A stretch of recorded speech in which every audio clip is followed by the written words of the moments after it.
Hello everyone, Idaho.Mtn.Rider. Today we're going to do something a little bit different.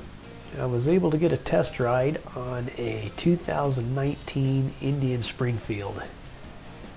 And as you can see, this is a good looking bike.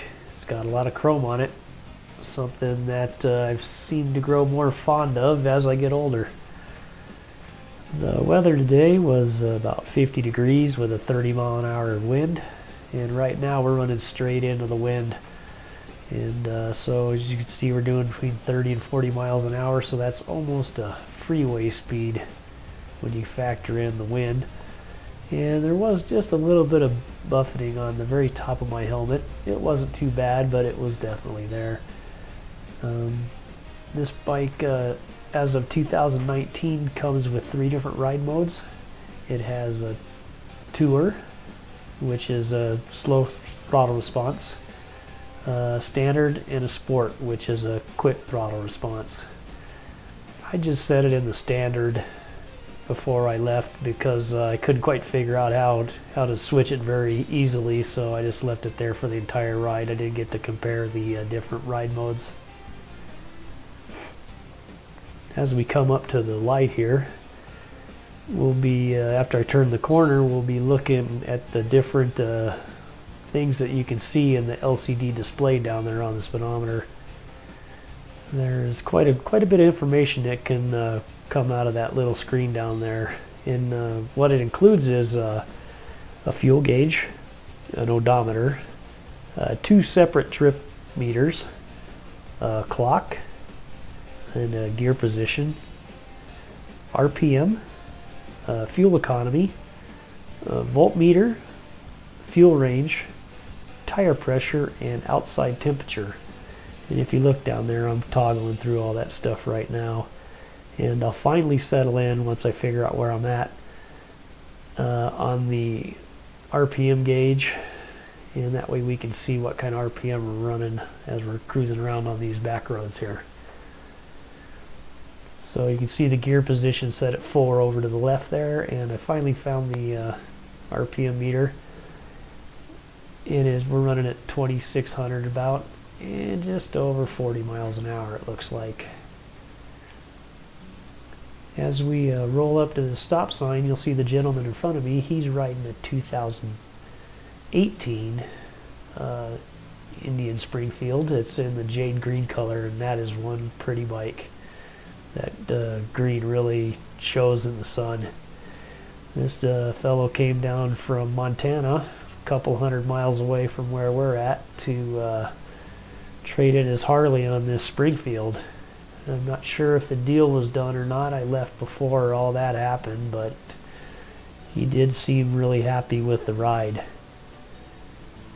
Up here we're going to go across some fields, and now the headwind is turned into a crosswind, so this is definitely a good test of how the bike will handle in crosswinds. Like I said earlier, it's blowing at least 30 miles an hour, if not a little bit more. And the bike definitely handled really well in the crosswinds. Definitely didn't get blown around near as bad as the KLR does. And I was really happy with the way it worked. As we come up to this stop sign, after we turn this corner, we're going to get on a road that I drove earlier in the week that had a lot of frost heaves in it. I was driving a truck down this thing, and it was rough. And I was really surprised at how well that the bike smoothed the frost heaves out on this road, because in the pickup I was driving, they were not smooth at all. So definitely a hats off to the suspension engineers at Indian. They've figured this stuff out. You can see the bike rocking back and forth a little bit, but there was no harsh hits or anything. Most of this ride I rode between 2600 and 3000 RPM, and I think that's where the peak torque range is on this bike, and it just really seemed to enjoy it there. The bike really liked to ride there. Here I shifted into 5th gear, running just under 60 miles an hour and running at 2600 RPM. And this bike is a 6-speed, so it will definitely cruise down the highway at a good clip without running the motor too hard. We're going to go around this corner up here, and if you'll watch the dashboard, after we turn the corner, you'll see the turn signal flashing, and it'll turn off all by itself, which is kind of cool. That's a good thing to have if you're a guy that forgets to turn his turn signal off. Also, if you look on the dash there's a red light on. That's actually the tire pressure monitor light. So obviously the tire pressures were a little low on this bike when we left. The Springfield runs a higher tire pressure than normal, so I'm not sure if they just didn't air it up quite as much, or if it's sitting in the warm showroom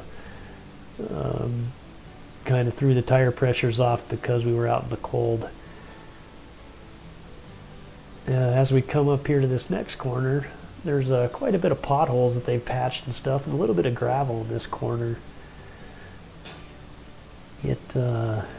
I was really surprised, with how bumpy this corner was, and with the little bit of gravel, how planted the bike felt.